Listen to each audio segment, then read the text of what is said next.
Spoken English ക്ലാസ്സിൻ്റെ പുതിയ ഒരു അധ്യായത്തിലോട്ട് എല്ലാവർക്കും സ്വാഗതം. ഇന്ന് നമ്മൾ ഡിസ്കസ് ചെയ്യാൻ പോകുന്നത് എക്സ്പ്രസ് ചലഞ്ചിൻ്റെ പാർട്ട് 21 ആണ്. ഒന്നാമത്തെ ഉദാഹരണം നോക്കിക്കേ. ഞാൻ എൻ്റെ പരമാവധി ശ്രമിക്കും. ഇതെങ്ങനെയാണ് ഇംഗ്ലീഷിൽ പറയുക? I will do my maximum, അതല്ലെങ്കിൽ I will do my best എന്ന് പറയാവുന്നതാണ്. അടുത്ത ഒരു ഉദാഹരണം, അവൻ തൊട്ടടുത്താണ് താമസിക്കുന്നത്. അവൻ തൊട്ടടുത്താണ് താമസിക്കുന്നത്. ഹീ ലിവ്സ് നെക്സ്റ്റ് ഡോർ എന്ന് പറയാം, അതല്ലെങ്കിൽ ഹീസ് ലിവിങ് നിയർ ബൈ എന്ന് പറയാവുന്നതാണ്. ഒന്നുകൂടി പറയാം, ഹീ ലിവ്സ് നെക്സ്റ്റ് ഡോർ എന്ന് പറയാം, അതല്ലെങ്കിൽ ഹീസ് ലിവിങ് നിയർ ബൈ എന്ന് പറയാവുന്നതാണ്. അടുത്ത ഒരു ഉദാഹരണം, അതൊരു നല്ല ശകുനമാണ്. അതൊരു നല്ല ശകുനമാണ്. ഇതെങ്ങനെയാണ് ഇംഗ്ലീഷിൽ എക്സ്പ്രസ് ചെയ്യുക? ഇറ്റ്സ് എ ഗുഡ് ഒമൺ എന്ന് പറയാം. It is a good omen. Then next one, വായടക്കട. ഇതെങ്ങനെയാണ് ഇംഗ്ലീഷിൽ പറയുക? ഷട്ട് യുവർ മൗത്ത് എന്ന് പറയാം, അതല്ലെങ്കിൽ ജസ്റ്റ് ഷട്ട് അപ്പ് എന്ന് പറയാം. Just shut up. ഇനി അടുത്ത ഒരു ഉദാഹരണം നോക്കിക്കേ. എന്നെ ഇങ്ങനെ ഭീഷണിപ്പെടുത്തരുത്. ഇതെങ്ങനെയാണ് ഇംഗ്ലീഷിൽ പറയുക? എന്നെ ഇങ്ങനെ ഭീഷണിപ്പെടുത്തരുത്. Don't bully me like this. Don't bully me like this, അതല്ലെങ്കിൽ don't threaten me like this എന്ന് പറയാവുന്നതാണ്. Don't threaten me like this. ഇനി അടുത്തൊരു ഉദാഹരണം നോക്കിക്കേ. അതാണെൻ്റെ ഏക ലക്ഷ്യം. അതാണെൻ്റെ ഏക ലക്ഷ്യം. ഇതെങ്ങനെയാണ് ഇംഗ്ലീഷിൽ പറയുക? That is my sole aim എന്ന് പറയാം. That is my sole aim എന്ന് പറയാം, അതല്ലെങ്കിൽ that is the ambition of my life എന്ന് പറയാം. That is the ambition of my life. അടുത്തൊരു ഉദാഹരണം, തമാശ പറയരുത്. തമാശ പറയരുത്. ഡോണ്ട് ക്രാക്ക് ജോക്സ് എന്ന് പറയാം, അതല്ലെങ്കിൽ ഡോണ്ട് കട്ട് ജോക്സ് എന്ന് പറയാം. ഒന്നുകൂടി പറയാം, തമാശ പറയരുത്. ഡോണ്ട് ക്രാക്ക് ജോക്സ്, അതല്ലെങ്കിൽ ഡോണ്ട് കട്ട് ജോക്സ് എന്ന് പറയാം. അടുത്തൊരു ഉദാഹരണം നോക്കിക്കേ. അവരെന്നെ ജീവനോടെ തൊലിയുരിഞ്ഞു. ദേ സ്കിന്നഡ് മീ അലിവ് എന്ന് പറയാം. ദേ സ്കിന്നഡ് മീ അലിവ്, അല്ലെങ്കിൽ ദേ എയ്റ്റ് മീ അലിവ് എന്ന് പറയാം. അടുത്ത ഉദാഹരണം, അവൻ എന്നെ അപമാനിച്ചു. ഹീ കോൾഡ് മീ നെയിംസ് എന്ന് പറയാം. ഹീ കോൾഡ് മീ നെയിംസ്, അതല്ലെങ്കിൽ ഹീ ഇൻസൾട്ടഡ് മീ എന്ന് പറയാം. He insulted me. അടുത്ത ഉദാഹരണം, ഗോഷ്ടി കാണിക്കല്ലേ. ഡോണ്ട് മേക്ക് ഫേസസ് എന്ന് പറയാം. ഡോണ്ട് മേക്ക് ഫേസസ്, അതല്ലെങ്കിൽ don't pull a long face. Don't pull a long face എന്ന് പറയാം. അടുത്ത ഉദാഹരണം, ഞാനാകെ അന്താളിച്ചു പോയി. ഐ വാസ് എംബ്രേസ്ഡ് എന്ന് പറയാം. അടുത്ത ഉദാഹരണം, അവരെന്നെ പേരെടുത്ത് വിളിച്ചു. They called me by my name. They called me by my name. അടുത്ത ഉദാഹരണം, അവൾ എൻ്റെ ഭാര്യയെ പറ്റി ചോദിച്ചു. They asked after my wife. They asked after my wife. അടുത്ത ഒരു ഉദാഹരണം നോക്കിക്കേ. അവരോട് ഞങ്ങൾ അന്വേഷിച്ചതായി പറയണം. Tell them we asked after them, അല്ലെങ്കിൽ give them their love and regards എന്ന് പറയാം. ഒന്നുകൂടി പറയാം, അവരോട് ഞങ്ങൾ അന്വേഷിച്ചതായി പറയണം. Tell them we asked after them, അതല്ലെങ്കിൽ give them their love and regards. അടുത്ത ഒരു ഉദാഹരണം, എനിക്കല്പം തിടുക്കമുണ്ട്. I am in a great hurry എന്ന് പറയാം. I am in a great hurry, അതല്ലെങ്കിൽ I am a bit busy എന്ന് പറയാം. അവിടെ സ്പെല്ലിംഗ് മിസ്റ്റേക്ക് ഉണ്ട്, 2 S ഇല്ല, BUSY എന്നേ ഉള്ളൂ. I am in a bit busy. അടുത്തൊരു ഉദാഹരണം, എൻ്റെ മനസ്സിലുള്ളത് നീ പറഞ്ഞു.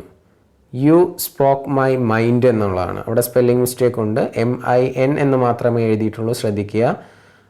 യു സ്പോക്ക് മൈ മൈൻഡ് എന്നുള്ളതാണ്. എൻ്റെ മനസ്സിലുള്ളത് നീ പറഞ്ഞു, അല്ലെങ്കിൽ യു സെഡ് ഇറ്റ് എന്ന് പറഞ്ഞാലും മതി. സിമ്പിളായിട്ട് യു സെഡ് ഇറ്റ് എന്ന് പറഞ്ഞാലും മതി. അടുത്തൊരു ഉദാഹരണം, കാര്യങ്ങളൊക്കെ ചൂടായിക്കൊണ്ടിരിക്കുകയാണ്. തിങ്സ് ആർ ഹോട്ടിംഗ് അപ്പ് എന്നാണ്.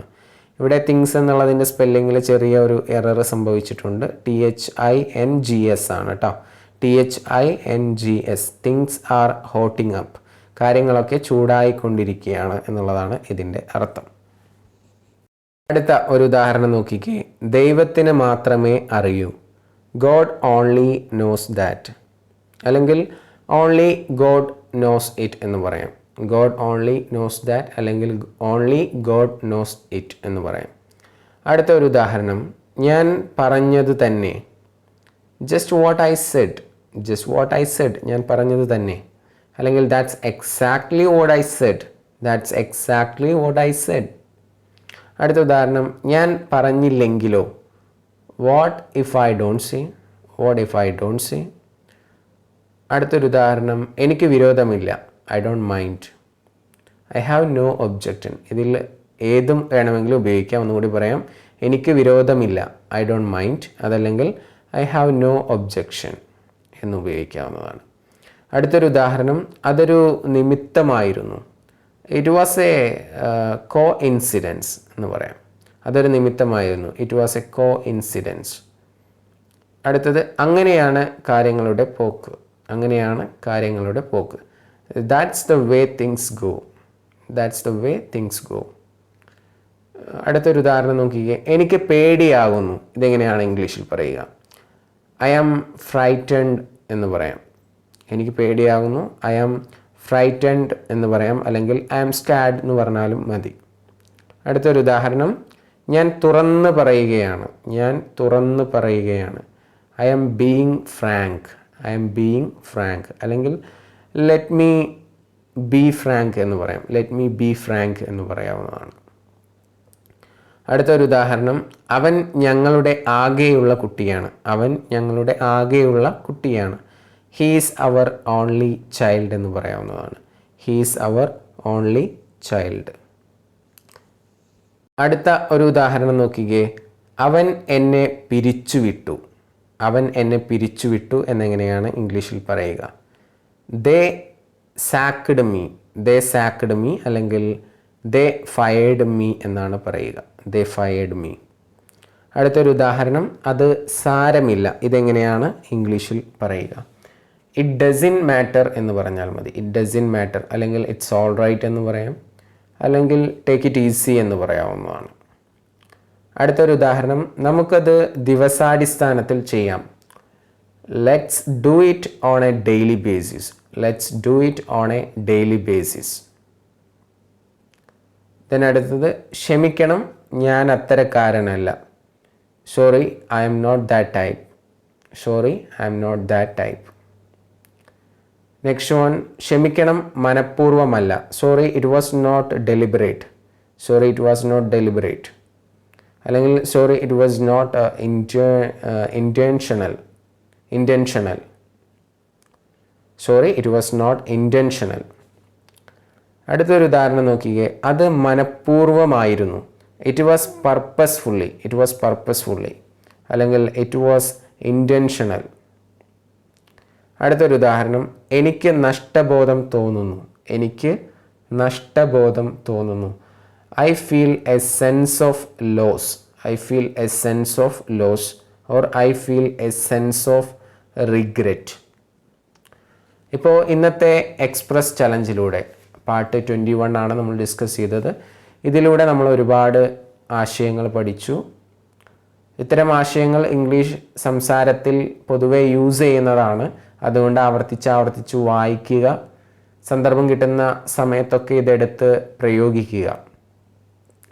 പിന്നെ നിങ്ങളോടൊരു കാര്യം ഓർമ്മപ്പെടുത്താനുള്ളത്, നമ്മുടെ സ്പോക്കൺ ഇംഗ്ലീഷിൻ്റെ ക്ലാസ് വാട്സപ്പിലൂടെ നടക്കുന്നുണ്ട്.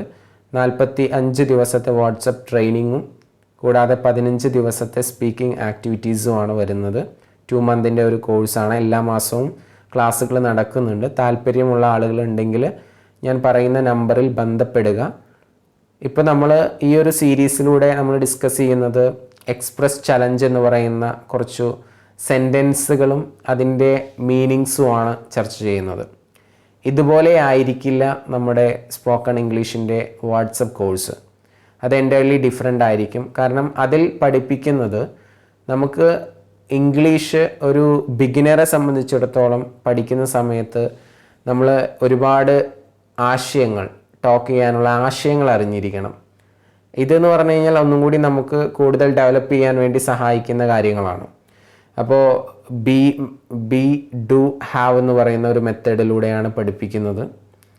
അപ്പോൾ അതിൻ്റെ കുറച്ച് കാറ്റഗറീസും ഉണ്ട്. അത് പഠിച്ച് മനസ്സിലാക്കുകയാണെങ്കിൽ പെട്ടെന്ന് നമുക്ക് ആശയങ്ങൾ സംസാരിക്കാനായിട്ട് സാധിക്കും. അതുപോലെ തന്നെ ഇപ്പോൾ നമ്മളൊരു ഡിക്ഷണറി നോക്കുകയാണെങ്കിൽ ഒരുപാട് വൊക്കാബുലറീസ് ഉണ്ടാവും. അപ്പോൾ നമുക്ക് സംസാരിക്കാനുള്ള വൊക്കാബുലറീസ് മാത്രമായിട്ട് ഈ കോഴ്സിലൂടെ നൽകുന്നുണ്ട്. അതുപോലെ ഒരുപാട് ഐഡിയ കണക്റ്റേഴ്സ് നൽകുന്നുണ്ട്. എങ്ങനെ സംസാരിക്കണം എന്നുള്ളത് പഠിപ്പിക്കുന്നുണ്ട്. അതുപോലെ തന്നെ നിങ്ങൾക്കൊരു പേഴ്സണൽ ട്രെയിനറുണ്ട്. അപ്പോൾ ഇതെല്ലാം കൂടി ഉപയോഗിക്കുക. അതുപോലെ തന്നെ സംസാരിക്കാനുള്ള ഒരു പ്ലാറ്റ്ഫോം ഉണ്ട്, നമുക്കൊരു ഗ്രൂപ്പ് ഉണ്ടായിരിക്കും. അപ്പോൾ തീർച്ചയായിട്ടും വാട്സപ്പിലൂടെയുള്ള ആ ഒരു ട്രെയിനിങ് നിങ്ങളെ ഇംഗ്ലീഷ് സംസാരിക്കാൻ വളരെയധികം സഹായിക്കും. ഇതുപോലെ ഒരു എക്സ്പ്രസ് ചലഞ്ചിൻ്റെ ഒരു സീരീസ് പോലെ ആയിരിക്കില്ല ക്ലാസ്സുകളൊന്നും തന്നെ എന്നുള്ളത് ഓർമ്മപ്പെടുത്തുകയാണ്. അപ്പോൾ പറ്റാവുന്ന ആളുകളുണ്ടെങ്കിൽ ആ ഒരു കോഴ്സിൽ ജോയിൻ ചെയ്യാൻ താല്പര്യമുള്ളവർ 8594090100 എന്ന നമ്പറിൽ കോൺടാക്റ്റ് ചെയ്യുക. 8594090100 എന്ന നമ്പറിൽ വിളിക്കുക. നിങ്ങളുടെ സീറ്റ് ഉറപ്പിക്കുക. Okay, anyway thank you.